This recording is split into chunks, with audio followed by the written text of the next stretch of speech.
messieurs, et bienvenue dans cette édition du journal professionnel de la République démocratique du Congo, édition consacrée à la rétrospective de la semaine. Dialogue politique vers un silence inquiétant alors que la plénière a été renvoyée à une date ultérieure afin de poursuivre les travaux en commission. Les forces sont plus au sein de l'opposition qui prend part à ces assises. Voilà qui bloque le travail du groupe composé de 15 personnes, dont 5 de la majorité, 5 de l'opposition, 3 de la société civile et 2 pour les autres personnalités chargées de ressortir le point de divergence et de convergence pour un compromis politique. L'actualité, c'est aussi et surtout les conclaves du rassemblement des forces politiques et sociales acquises au changement tenu le mardi dernier. Tout en rappelant ses préalables, le rassemblement souligne la nécessité d'un véritable dialogue inclusif en vue de l'organisation des élections dans le délai constitutionnel. Joseph Kazadi.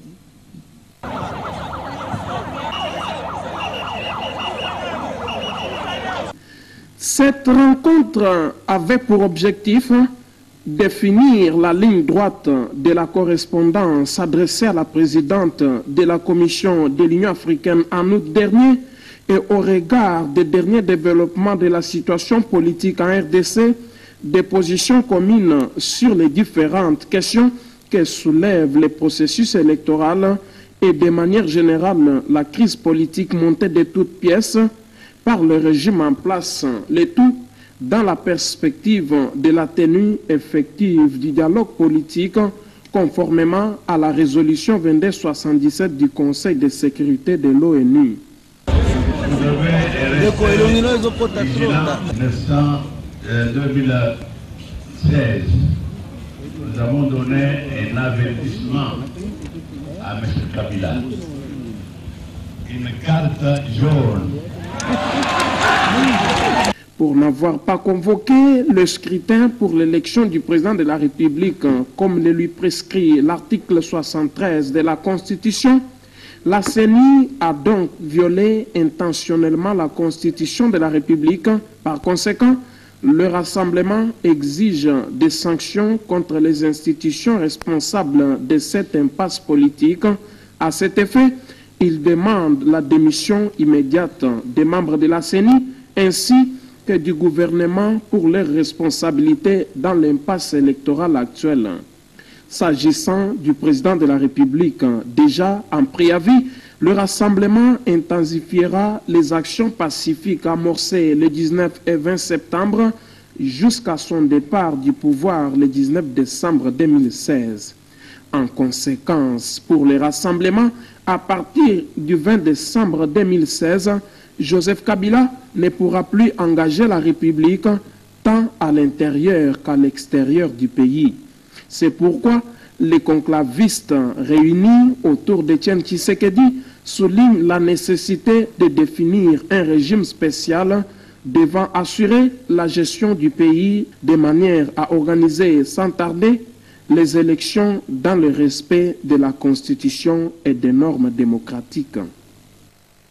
On reste dans ce chapitre pour dire que la SENCO était aussi présente au conclave du rassemblement de forces politiques et sociales acquises au changement. Plusieurs discours ont été prononcés devant le président du rassemblement, Étienne Tshisekedi. Pour Donatien Cholet, qui intervenait au nom de la SENCO, seul un dialogue véritablement inclusif avec la participation d'Étienne Tshisekedi mettra fin à la crise actuelle. Joseph Kazadi.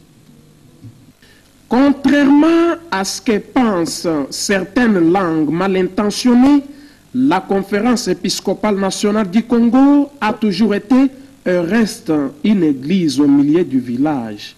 Après avoir suspendu leur participation au dialogue du camp militaire dirigé par Edem Kodio, les évêques catholiques restent déterminés dans leur démarche visant à rechercher un large consensus pour un véritable dialogue en RDC.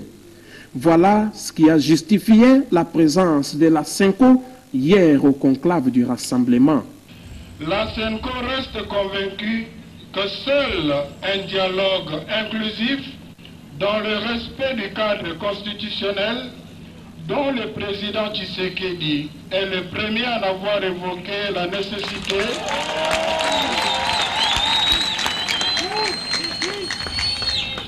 en décembre 2011 est le cadre indiqué pour résoudre cette crise. Le sang de nos compatriotes qui a beaucoup coulé de façon dramatique nous rappelle l'extrême émotion dans le rassemblement société civile. Plus jamais le peuple congolais ne devrait revivre une tragédie semblable dans l'avenir. Ne dit-on pas, un homme clairvoyant n'est pas celui qui voit une montagne, mais celui qui distingue ce qu'il y a derrière elle. Et puis prenant la parole au nom du G7 et de l'Alternance pour la République, deux plateformes qui soutiennent la candidature de Moïse Katumbi à la présidentielle, Christophe Lutundula et Delis Esanga ont salué la tenue du conclave du rassemblement, ce avant la condamnation avec la dernière énergie du blocage du processus électoral par le pouvoir en place. Propos recueillis par Joseph Kazadi et Rigen Ainaka. J'ajoute, le Congo est devenu un État chefferie dans lequel ceux qui sont au pouvoir ont tout pour maltraiter les revendiqueurs. L'exercice légitime du droit d'élire leurs représentants, leurs gouvernants. Face à ces revendications, les 2 septembre ont constitué le summum de cette folie du pouvoir, de cette volonté inexpliquée de dériver vers la dictature, de cette obstination de rester à tout prix au pouvoir. Ces événements, vous vous en doutez, ont sonné au plus profond du rassemblement comme une interpellation de conscience morale, mais aussi ils nous placent tous devant nos responsabilités de citoyens, de l'idéal pour lequel ils ont donné leur vie et versé leur sang. Voilà pourquoi le Conseil des sages a décidé de convoquer ce conclave qui s'est tenu, vous vous en doutez, depuis 2 semaines et qui se clôture aujourd'hui. Voilà pourquoi aussi le Conseil des sages a décidé qu'il se clôture en ces lieux, dans les décombres du siège national de l'UDPS, devenu désormais l'un de ces lieux symboliques, l'un de ces symboles de la résistance historique du peuple congolais contre la dictature, l'un de ces symboles du combat, de la détermination du peuple congolais pour faire respecter la constitution de la République. Le pouvoir Kabila est donc désormais une menace pour la sécurité, la stabilité et la paix aussi bien en République démocratique du Congo que l'ensemble de la sous-région de Grand Lac. Cette dégradation du 8 au 10 juin 2016 créait le rassemblement. Le rassemblement, c'est le cadre unifié de réflexion et d'action commune. Cette initiative a été massivement saluée par le peuple congolais qui l'a manifesté notamment par l'accueil triomphal réservé au président du Conseil du sage du rassemblement, je citais M. Etienne Tshisekedi Wamulumba le 27 juillet 2016 et par sa participation impressionnante au meeting organisé le 31 du même mois. Plus de 4 mois après la naissance du rassemblement, les craintes qu'il a exprimées dans l'acte d'engagement pris à Genval en Belgique se sont confirmées. En dépit de l'opposition farouche du peuple congolais, déjà exprimée le 19, 20 et 21 janvier 2015, à toute velléité de remise en cause du pacte républicain de seuls appels à la raison que la communauté internationale n'a cessé de lui lancer, notamment à travers les résolutions 2098, 2211, 2277 et 2293 du Conseil de sécurité des Nations Unies, Joseph Kabila a poussé le défi à son comble en organisant un pseudo-dialogue national, en réalité un monologue de sa mouvance pour légitimer sa stratégie de conservation autoritaire du pouvoir.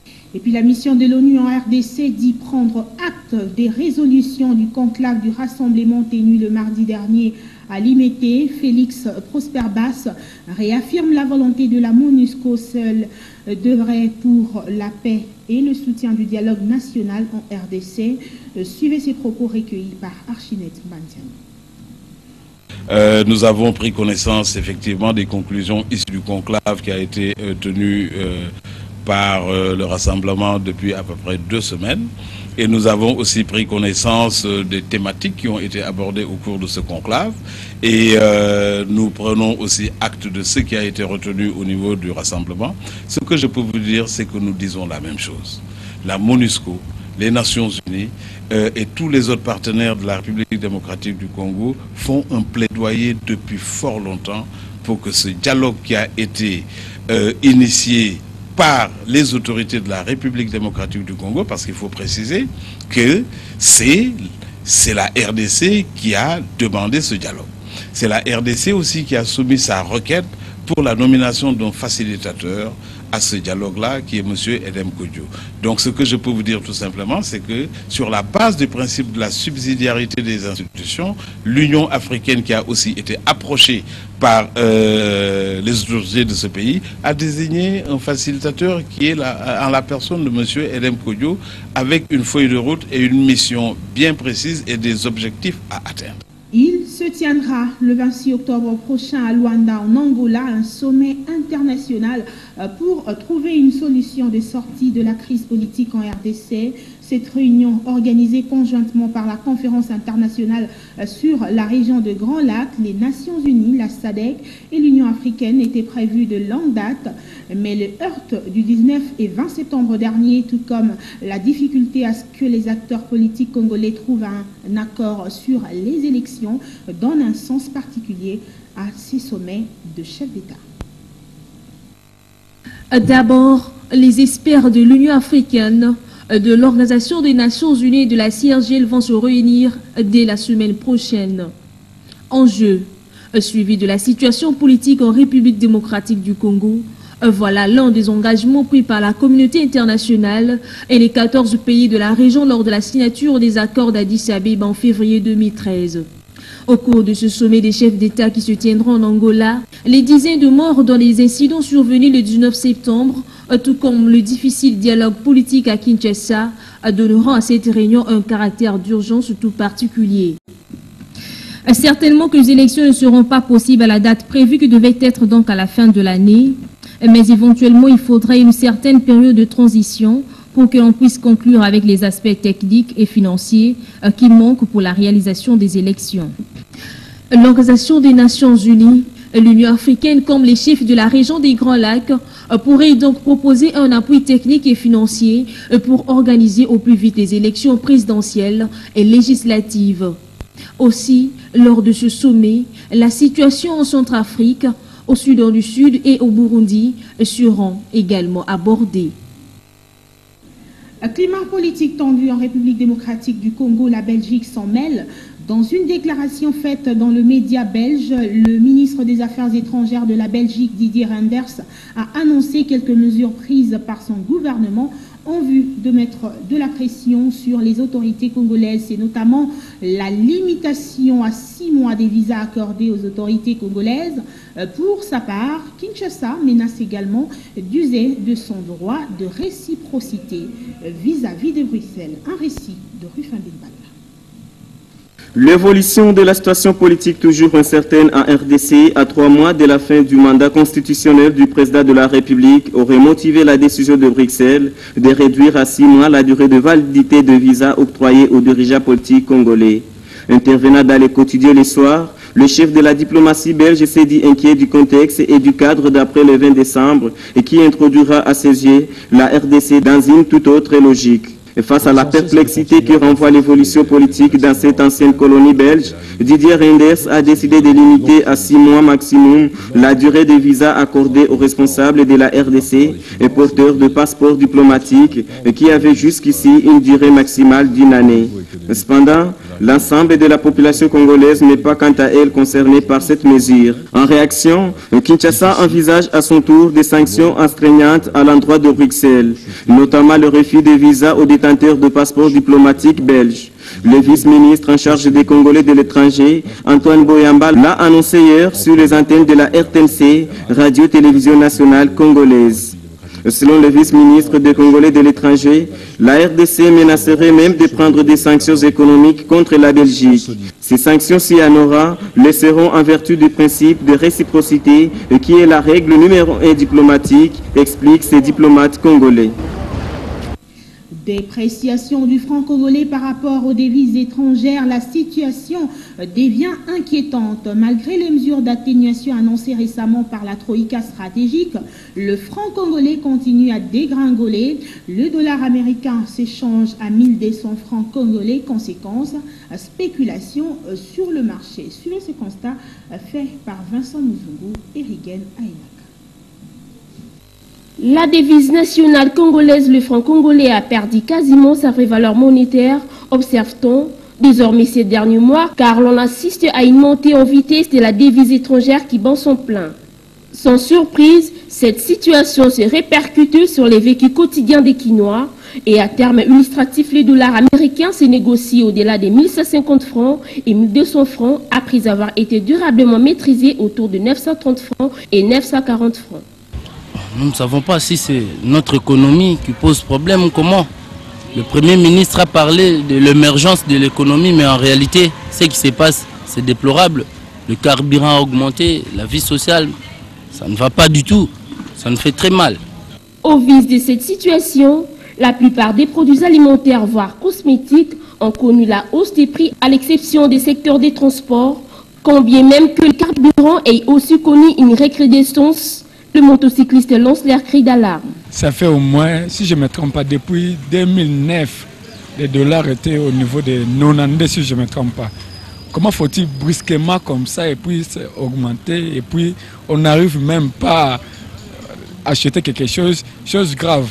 Nos parents ne sont même pas payés et nous, on est des chômeurs, on n'a même pas un travail à travailler et maintenant, comment est-ce qu'on va s'en sortir?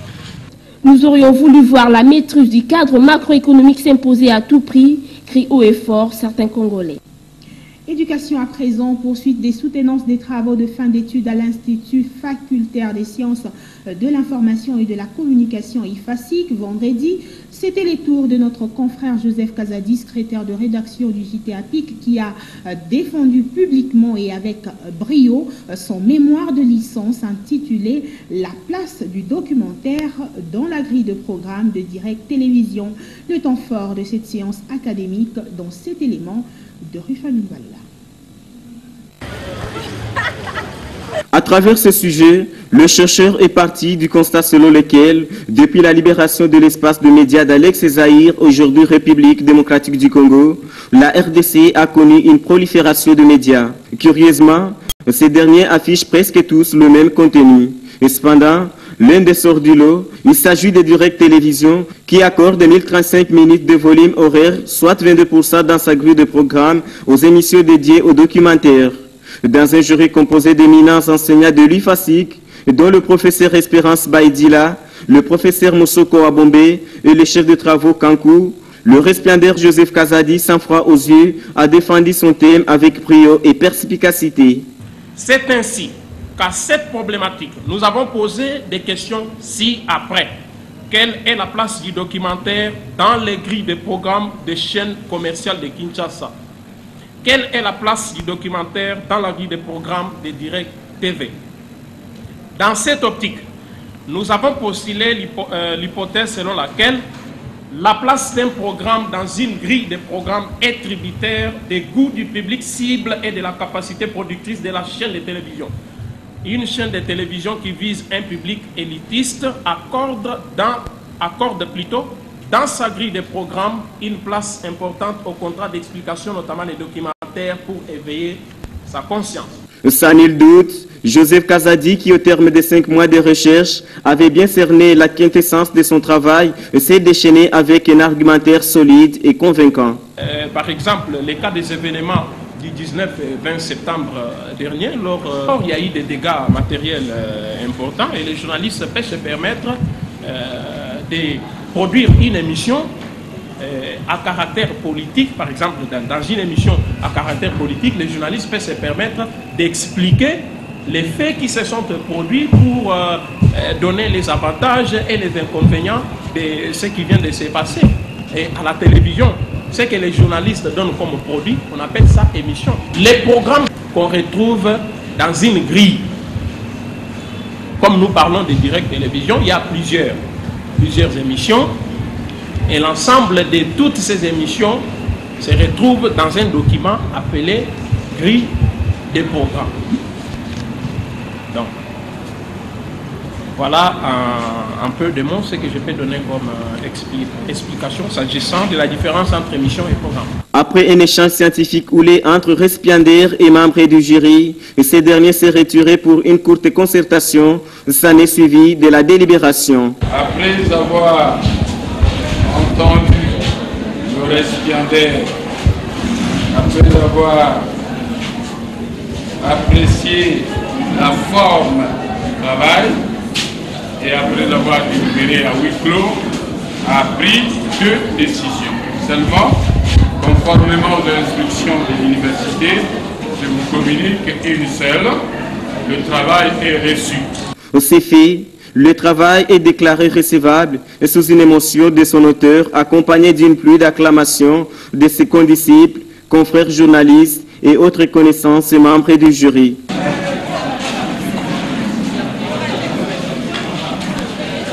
Occasion pour le récipiendaire Joseph Kazadi de faire le résumé des grandes lignes de son œuvre. Je pense que les choses se sont passées de la manière que nous aurions souhaité qu'elles fussent. Ce qui vient de se passer aujourd'hui, c'est le symbole de la victoire d'un dur labeur. Ce n'est pas facile de passer 5 ans à l'université.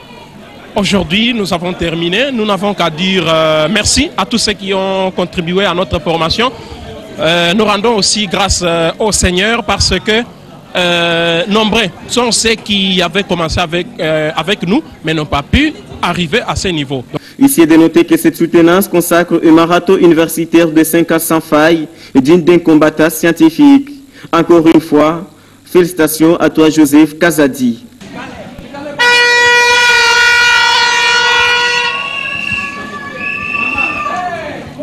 Des offices religieux organisés le vendredi dans plusieurs églises de la capitale en mémoire des disparus des événements du 19 et 20 septembre à Kinshasa, en la cathédrale du centenaire protestant où se sont rendus nos reporters. Plusieurs autorités du pays ont prié Dieu pour que ces âmes reposent en paix. Explication de Dina Nganga et Christy Mathieu.